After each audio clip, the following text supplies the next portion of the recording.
ኢና ሊላሂ ወኢና ኢላይሂ ራጂዑን። እኛም የአላህ ነን፣ ወደ አላህም ተመላሾች ነን። ዛሬ አንድ ደግ ወንድማችን ወደ አኺራ ሄዷል።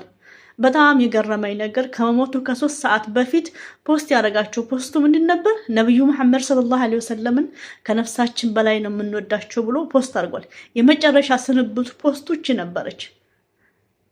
አላህ ይዘንለት፣ አላህ ይርሐመው። ጾመኛ ነበር። አላህ ይዘንለት። አለቅም ደግ ነበር፣ አዛኝ ነበር። ሰለቀው አላህ ይዘንለት። ቀደር ኢና ሊላሂ ወኢና ኢለይሂ ራጂዑን። ኢና ሊላሂ ወኢና ኢለይሂ። ደህና ነሽ ወይ? ደህና ነኝ። ጥያቄ ያለኝ እስቲ ጥያቄሽ ነበር።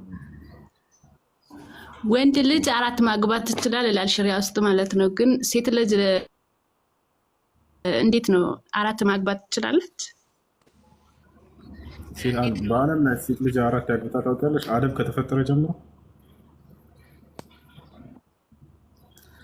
ከተፈጠረ ጀምሮ እንደው በዓለም ላይ 4 ያገባች ሴት አለች? እሺ ወንድ ልጅስ እንዴት ነው 4 ማግባት የምችለው? እሱን ልመጣ ነው። ለምሳሌ ለምን ሴት ልጅ 4 አታገባም በሚለው እንምጣ።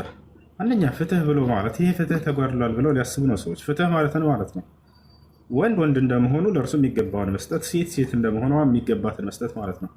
እሺ ይሄንን እሷ 4 ካገባ ለምንድን ነው እሱ እንደዚህ እንዳልሆነለት? ለዚሁ እንደዚህ ከሆነ ለምን በሱ እኩል አልሆነም? እሺ ወንድ ልጅ ለምን አይጸንስም? ሴት ልጅ ብቻ ለምን ትጎዳለች? መልሽልኝ። ወንድ ልጅ ወዳለ አይደል እንዴ? ለምን አይጸንስም እሱ? ሴት ልጅ ብቻ ለምን ትጸንሳለች?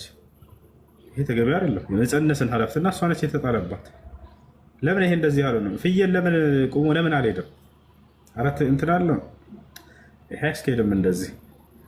እሺ አሁን ነቢያችን ሰለላሁ ዐለይሂ ወሰለም ከመምጣታቸው በፊት ነቢይ ተደርጎ ከመላካቸው በፊት የነበረ የትዳር ስርዓት አለ። ይሄ አሁን የጠይቃችሁት ማለት ነው። ሰዎች ዝም ብለው ሲያደርጉት የነበረ አንዲትን ሴት ብዙ ሰው ይገናኛቸዋል እንደዚህ አይነት መንገድ። ይህ ስህተት እንደሆነ ይሄ አካሄድ እኔ ልንገራችሁ። ለምሳሌ ከወንድ ልጅ ጋር ለማወዳደር እንዳወዳደርሽው፣ ለምሳሌ ወንድ ልጅ 4 ሴት ያገባል፣ ሴት ልጅ ግን 4 ለምን አታገባም ወደሚለው እንምጣ። ስምሽ ማን ነው እህት? አንድ ሜትሽ ናቸው። ሀያት። የአባትሽ ስም ማን ይባላል? ሙሐመድ። እናትሽ ማን ትባላለች? ረሂማ። እሺ እናትሽን ረሂማን ከሙሐመድ ውጭ ሌላ አብዱ ሰይድ ዘለቀ የሚባል አገቧት እንበል 4 ሰው። እሺ 4ቱም ከተገናኟት የዛኔ አንቺ ተወለድሽ እንበል። በማንኛው ነበር የምትጠሪው? መልሽ። በሙሐመድ 4 እኮ ናቸው የተገናኟት እናትሽ። አልገባኝም። እናትሽን 4 ሰው አገባት፣ 4ቱም ተገናኟት እናትሽን። አንቺ ወለደች እናትሽ። በማን ነው የምትጠሪው የዛኔ?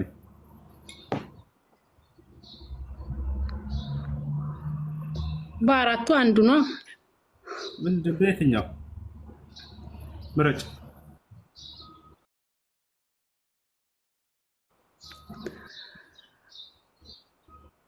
አላቅም እኔ። ስለዚህ ነው የጠየቅኩት እኮ። ይሄን እኮ እያልኩኝ ያለሁት ወንድ ልጅ። እሺ በዚህ ግን በወንድ ብንተካው ግን ይሄን ታውቂያለሽ። እናትሽ ረሂማ ነች አይደለ? እናትሽ ረሂማ። አዎ። ማን ነው? ሙሐመድ አይደለ? አዎ። ሙሐመድ ከረሂማ ውጭ 3 ሴቶችን ጨምሬ ደስ ያለሽን ሰዓዳ፣ ከድጃ፣ ፋጢማ 3ቱን 4 አገባ። መጣና 4ቱን ተገናኘልበት። ከሁሉም አንዳንድ ልጅ ወለደ። በማን መጠራት ይችላሉ እነዛ ልጆች? በሙሐመድ አይሽ አይደል? አሁን አገኘሽ። ስለዚህ በዚህ መጠራት ይችላል። አንቺ ግን እናትሽን 4 ሰው ቢገናኛት በየትኛው እንደምትጠራ አላውቅም ራሱ ብለሽ ተናገርሽ።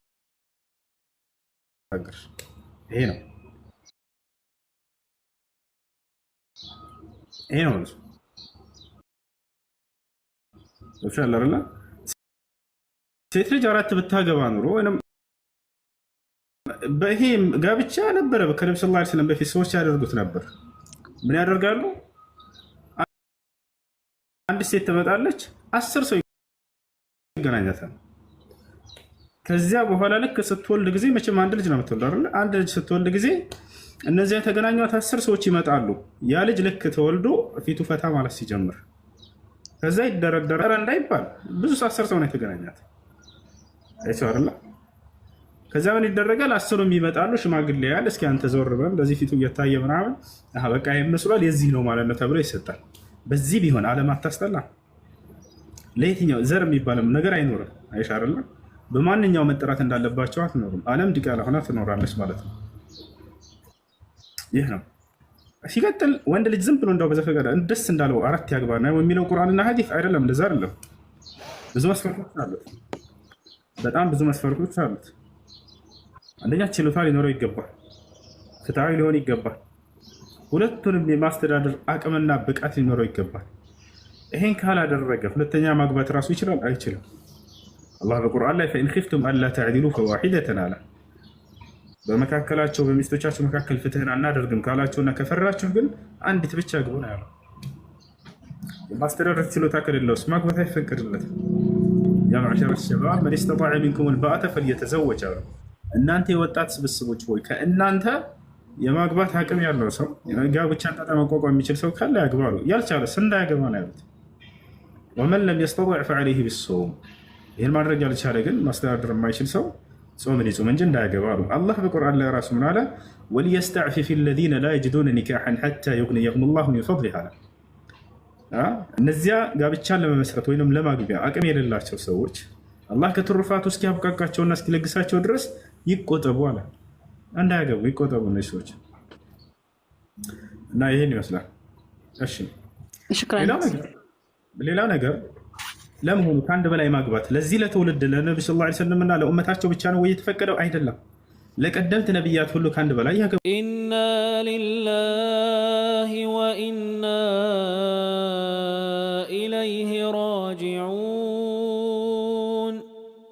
ኢና ሊላሂ ወኢና